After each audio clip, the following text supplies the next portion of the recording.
for kids. I want you to read with me. I will show you the magazine in just a minute. Um, we are reading from Time for Kids. That is a free informational magazine, and your parents can download it for you, or you can just follow along with me.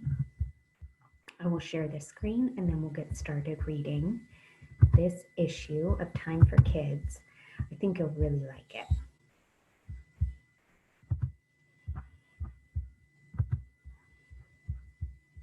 Okay, do you see the cover? It is called, here's the title, ready? Read it with me. Dig this. Keep reading. Ready?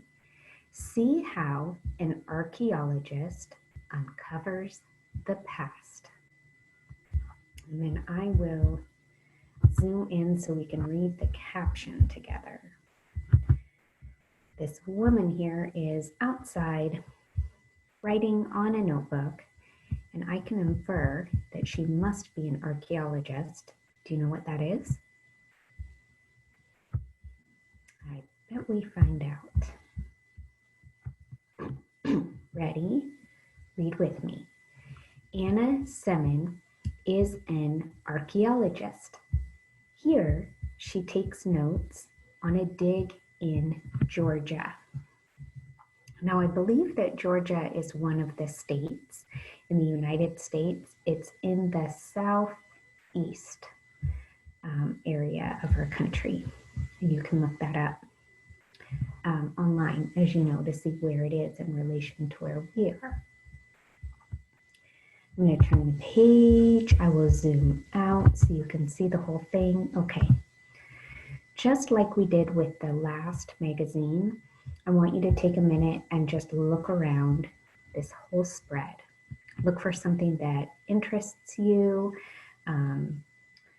Look for where your eye stops.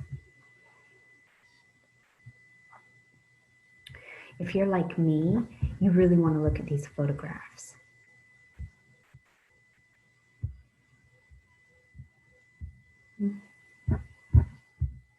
And then something I noticed when I was looking around at the pictures were these numbers by the words. So in some informational texts, the author will number the sections, and that means that they want you to read it in that order. So there's going to be a first step, next step, third step, and so on, that is important to the topic. It is meant to read in order. In other magazines, you can kind of read sections that look interesting to you, but because there are numbers, we're going to read them in order. Let's go to the title. The little subheading here says careers. Careers is a fancy word for jobs. Let's read the title together. Ready? Read. Artifact Adventure. Do you know what an artifact is?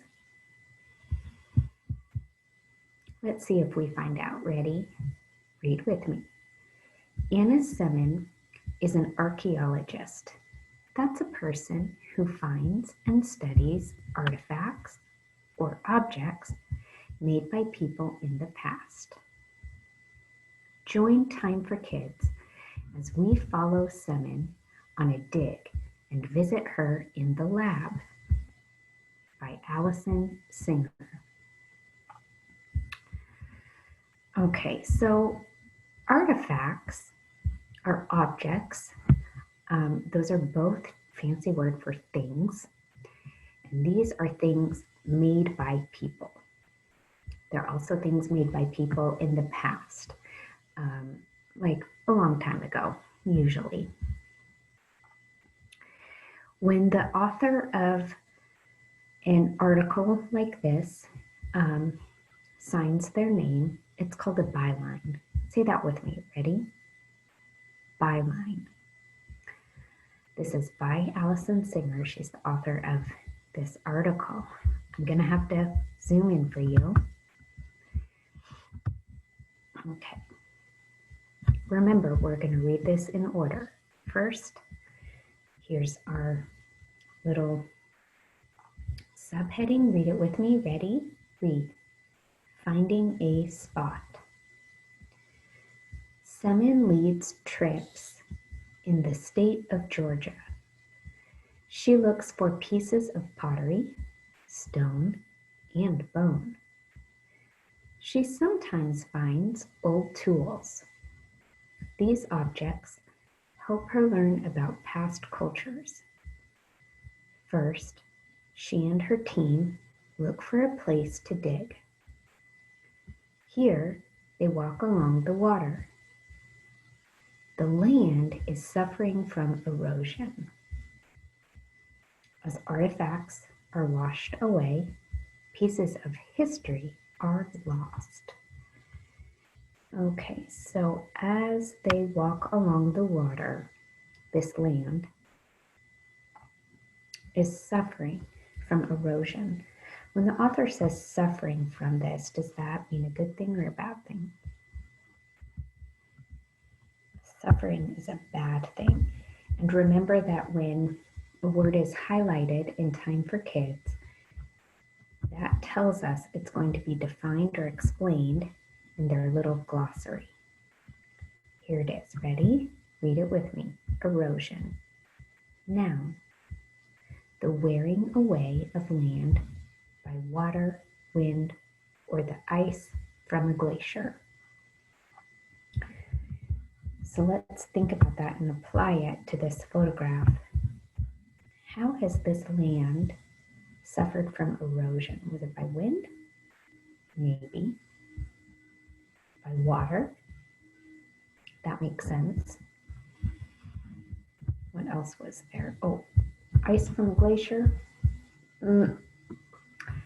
Probably not right here. This does not look very cold and icy. So this land has been worn away. It gets smaller and smaller because of that water.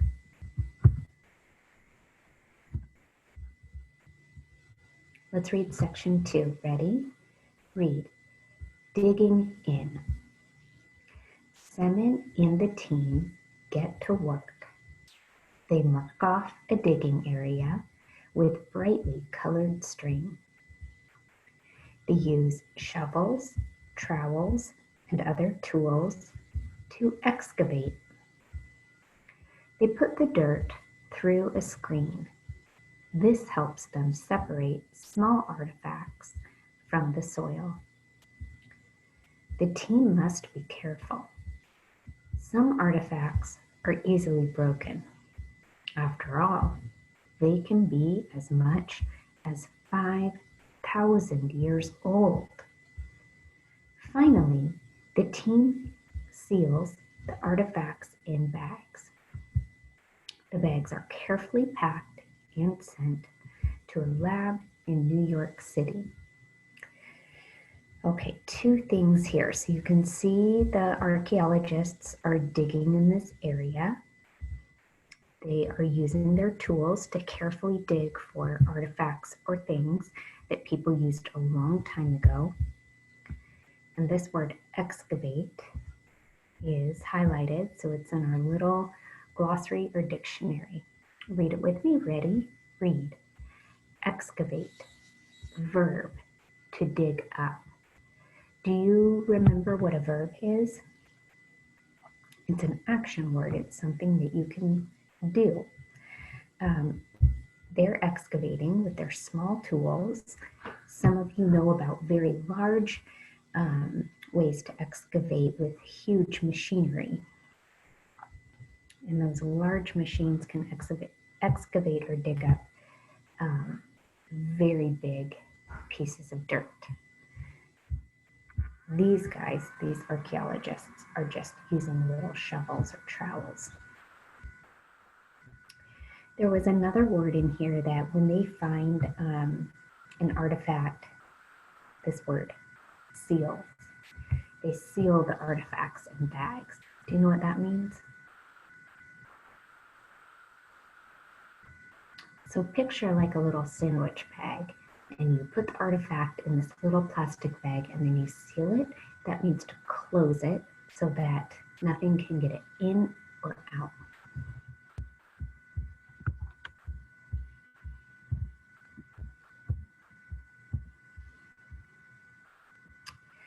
Let's go up to section 3.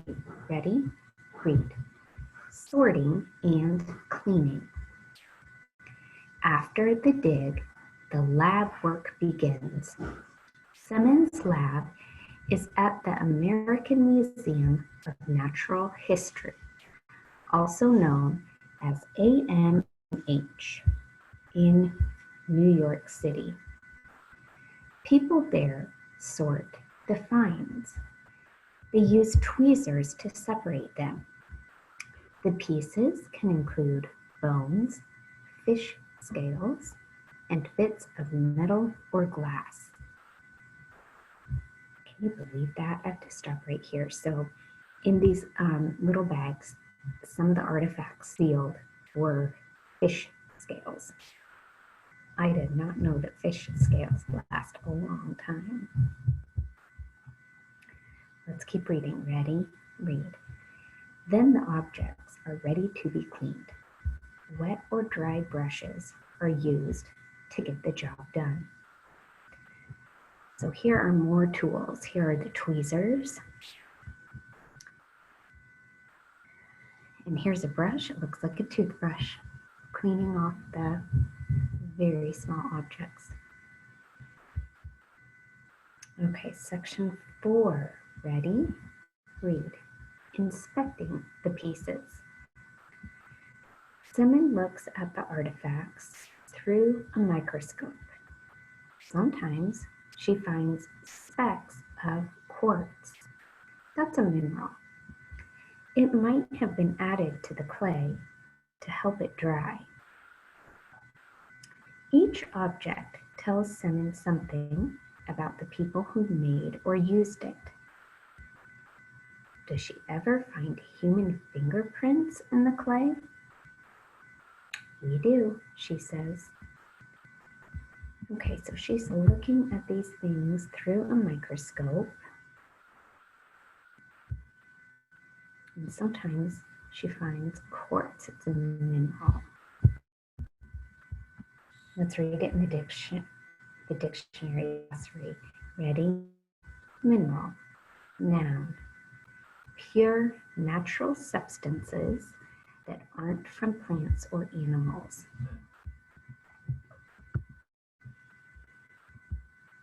Things you find in the dirt. Okay, section 5. Ready? Read. Labeling and storing. When the lab work is finished, the artifacts are stored in the museum's collection rooms. These rooms are kept at controlled temperatures. They are also kept free of pests. This helps protect the artifacts. At the AMNH, the North American collection alone has about 250,000 objects. Simmons shows them to visiting researchers. Each little piece gives us a new idea, she says. Every artifact has a story to tell. And the story it's telling is the way that people lived a long time ago in the past. So these archaeologists are learning about how people lived a long time ago.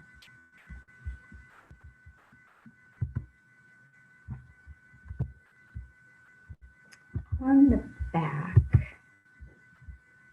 we have a little piece of science called, ready, read, A World of Dinosaurs. Okay, follow along with me. Ready, read.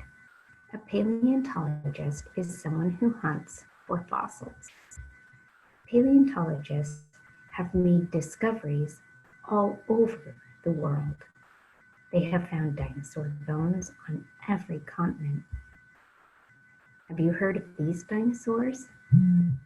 Now, before I read about the dinosaurs, I want you to think about how are archaeologists and paleontologists similar?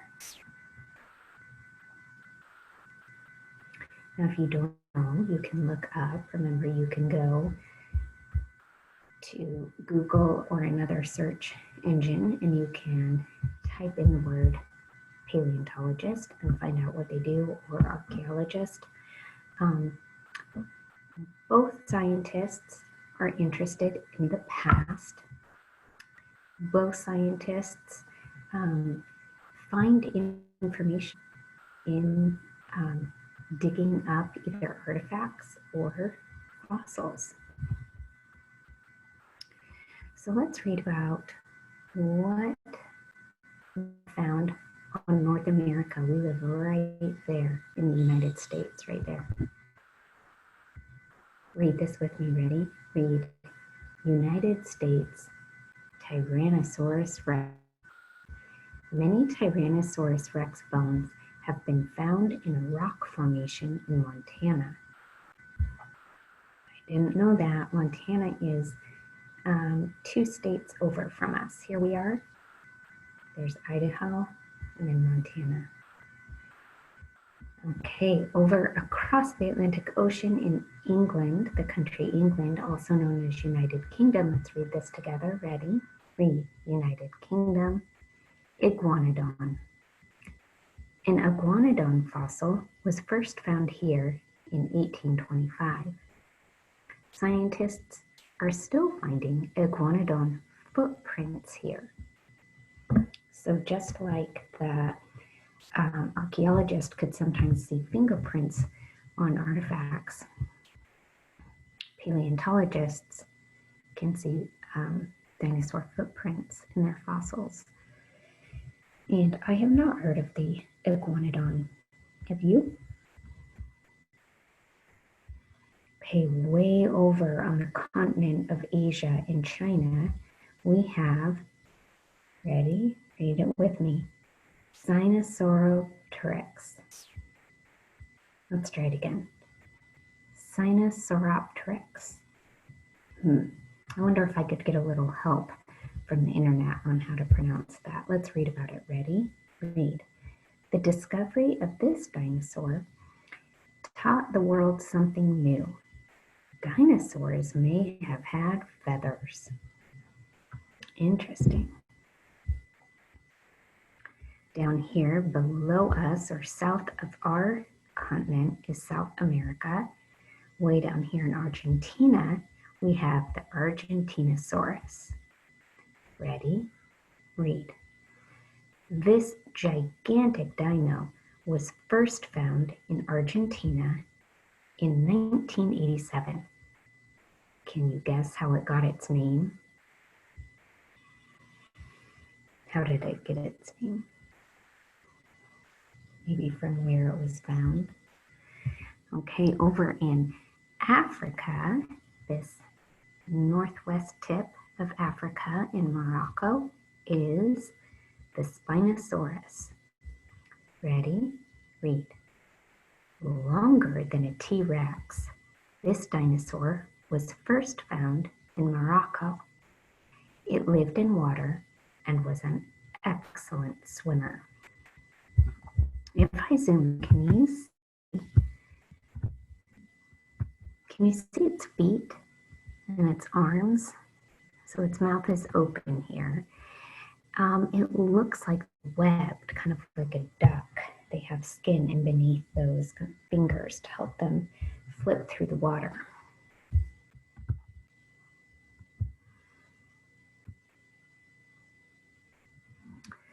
Okay, and then finally, way down in Australia, we have the titanosaur. That is a very long neck. Ready? Read. A titanosaur skeleton was uncovered in Australia. Scientists nicknamed it Wade. I wonder why they called it Wade.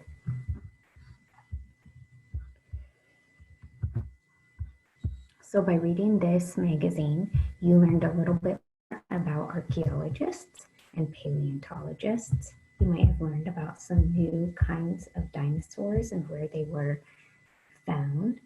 And I encourage you to read more about these topics, but also go outside and do your own archaeology dig in your yard if you can. Thank you for reading with me, and I'll see you next time.